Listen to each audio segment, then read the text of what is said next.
अस्सलामुअलैकुम। SMTV global के साथ मैं हूं आमना अनफाल। सबसे पहले न्यूज़ हेडलाइंस।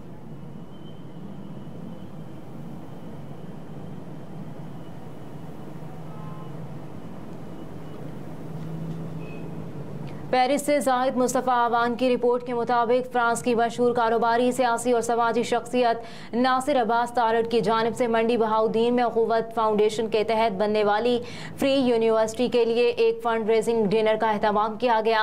इस डिनर में अखुवत फाउंडेशन के चेयरमैन डॉक्टर अमजद साकिब खुसूसी तौर पर पाकिस्तान से तशरीफ लाए।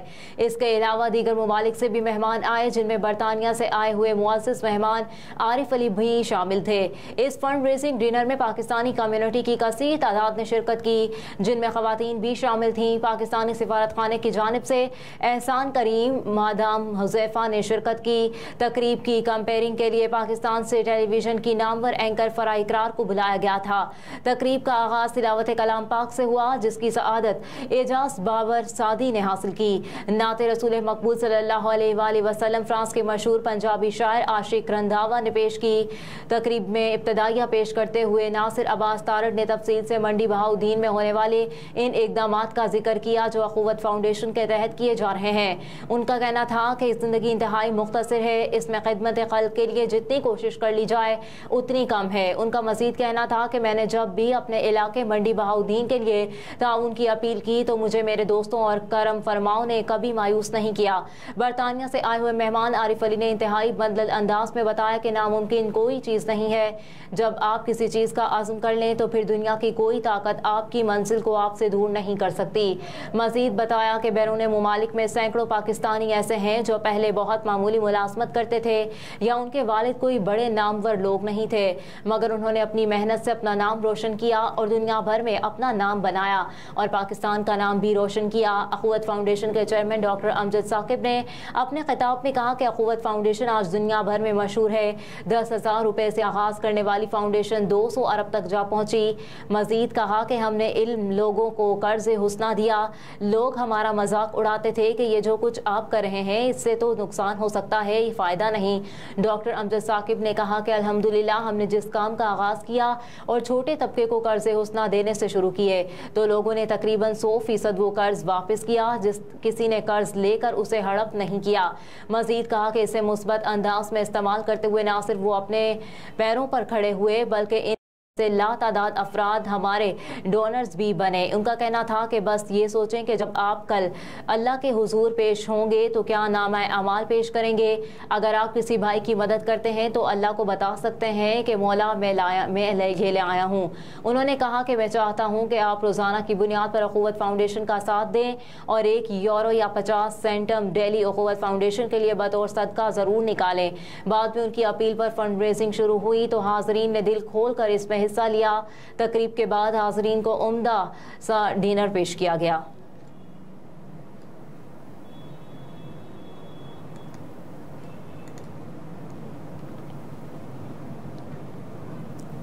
स्वीडन की मुमताज़ सियासी समाजी शख्सियत सैयद शेख की तरफ से स्वीडन के शहर बोरस के चिड़ियाघर में पाकिस्तानी फैमिलीज़, ख़वातीन और बच्चों के लिए सैर व तफरीह का अहतमाम किया गया, जिसमें बच्चों और ख़वातीन ने खूब इंजॉय किया।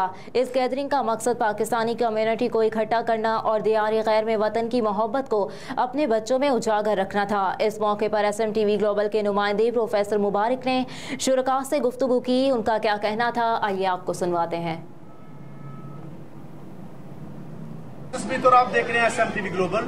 इस वक्त हमारे साथ मौजूद हैं स्वीडन की सियासी और समाजी शख्सियत मिस्टर शेख सईद साहब और हम यहाँ पर मौजूद हैं आज स्वीडन के एक शहर में जिसका नाम है बोरस और हम मौजूद हैं बोरस जू पार्क में। आज शेख सईद साहब ने एहतमाम किया है पाकिस्तान की जो मुख्तलिफ शहरों से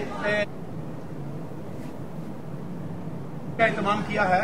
हम पूछते हैं कि इनके ये दिमाग में क्या आया, उन्होंने क्या सोच के सारी फैमिलीज को आज इकट्ठा किया है। जी शेख साहब, जी बिस्मिल्लाहिर्रहमानिर्रहीम। मैं समझता हूँ कि हम बीइंग पाकिस्तानी हम एक हैं, हम किसी के लिए गैर नहीं है, चाहे कराची से आया हो, शकरगढ़ से आया हो, कोटा से आया हो।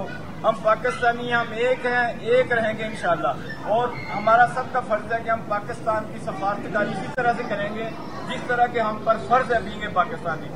और इस तरह से हम इस मुल्क में भी अपने आप को इसी तरीके से इंटीग्रेट करने की कोशिश कर रहे हैं। इसलिए ये छोटे छोटे बच्चे आई हैं और ये फैमिलीज आई हैं, ये इंशाल्लाह इनको एक यादगार मौका मिला है कि वी गेट टुगेदर हियर।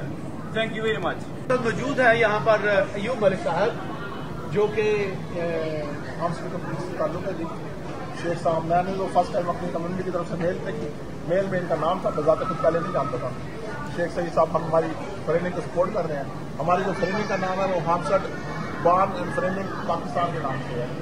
बहरहाल हम शुक्रिया अदा करते हैं शेख साहब का, इनकी वजह से आज हम यहाँ पे हैं और हम इतनी सारी फैमिलीज लेके इकट्ठे हो गए।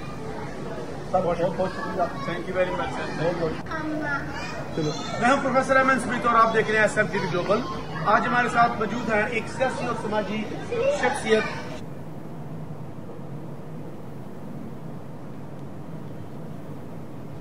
आम इंतखाबात में ताख़ीर, जमात इस्लामी का सुप्रीम कोर्ट से रुजू करने का फैसला। जमात इस्लामी नायब अमीर लियाकत बलोच और साबिक MNA अब्दुल अकबर चित्राली ने दरख्वास्त दायर कर ली। इलेक्शन में ताख़ीर के खिलाफ सुप्रीम कोर्ट में अगले हफ्ते दरख्वास्त दायर की जाएगी। दरख्वास्त में मौक़िफ़ इख्तियार किया गया है कि इंतखाबात में ताख़ीर आइन के आर्टिकल 224 के खिलाफ वर्जी है। नई हल्का बंदियों की बुनियाद पर इंतखाबात में ताख़ीर गैर आइनी है। ये ताख़ीर इखलाकी, सियासी और कानूनी तौर पर गलत है। दरख्वास्त में इस्तदा की गई है कि अदालत 90 रोज के अंदर इंतखाबात के लिए इलेक्शन कमीशन को अहकामात जारी करे।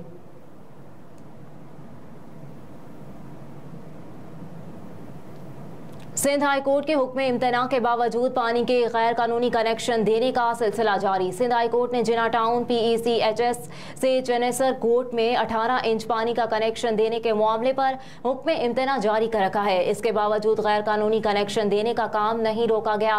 MD वाटर बोर्ड सलाउद्दीन और डिप्टी कमिश्नर शर्की तबरीज मरी के खिलाफ तौहीन अदालत की दरख्वास्त पर अदालत ने वाटर बोर्ड को जिना टाउन से चनेसर कोर्ट को नया कनेक्शन देने से रोक दिया था।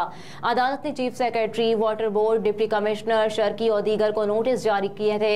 एडवोकेट उस्मान फारूक की दरख्वास्त के मुताबिक हुक्म इम्तना और नोटिस मौसूल होने के बावजूद हुकाम ने काम नहीं रोका। PECSH के बेशतर इलाकों का पानी चोरी करके दूसरे इलाकों को मुंतकिल करने की कोशिश की जा रही है। गैर कानूनी कनेक्शन के जरिए पानी चोर माफिया को भी इलाके का पानी फराहम किया जाएगा। वकील के मुताबिक वाटर बोर्ड को किसी भी इलाके से 18 इंच का कनेक्शन दूसरे इलाके को देने का इख्तियार नहीं। दरख्वास्त चेयरमैन UC 8 जुनैद मकाती और चेयरमैन UC 7 मोहम्मद सलीम की जानिब से दायर की गई।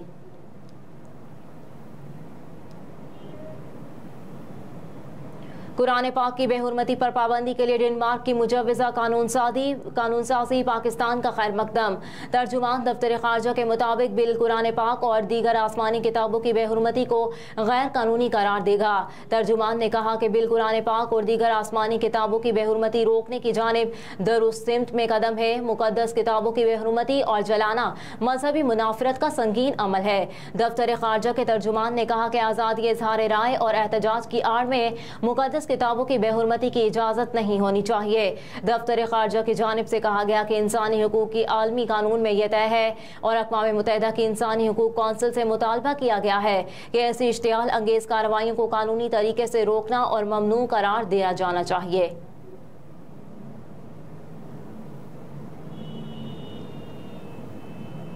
कराची में 1 किलो चीनी 176 रुपये पर पहुंच गई। चेयरमैन होलसेलर ग्रोसेस अब्दुल रऊफ ने बताया कि होलसेल मार्केट में चीनी 157 रुपये में फरोख्त हो रही है और रिटेल में चीनी 160 से 170 रुपये किलो तक पहुंच गई है। अब्दुल रऊफ ने कहा कि सट्टेबाज और शुगर मिल्स मालिकान का गठजोड़ फौरी तोड़ा जाए और चीनी ज़ख़ीरानोज़ों के खिलाफ कार्रवाई की जाए।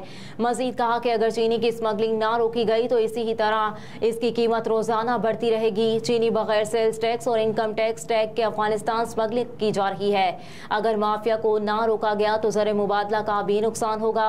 दूसरी जानिब कोयटा में भी चीनी की कीमत 145 से बढ़कर 35 रुपए इजाफे के बाद 180 रुपए किलो हो गई।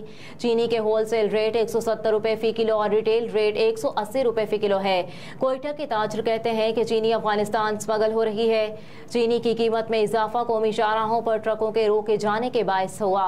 पेशावर में भी चीनी नायाब और 172 रुपए में भी मुश्किल से दस्तयाब है, जबकि फैसलाबाद के शहरी भी महंगी चीनी खरीदने पर मजबूर।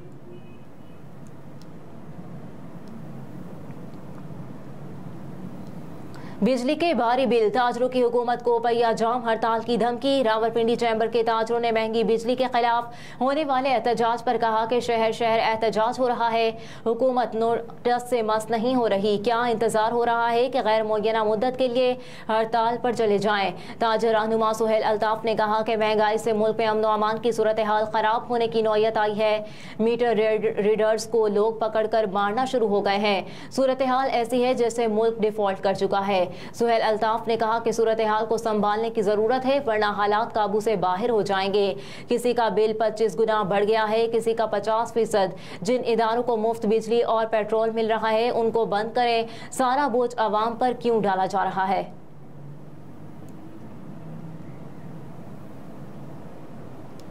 पेंशन के साथ बेनजीर इनकम सपोर्ट से रकम वसूल करने वाले मुलाजमीन के खिलाफ कार्रवाई का फैसला।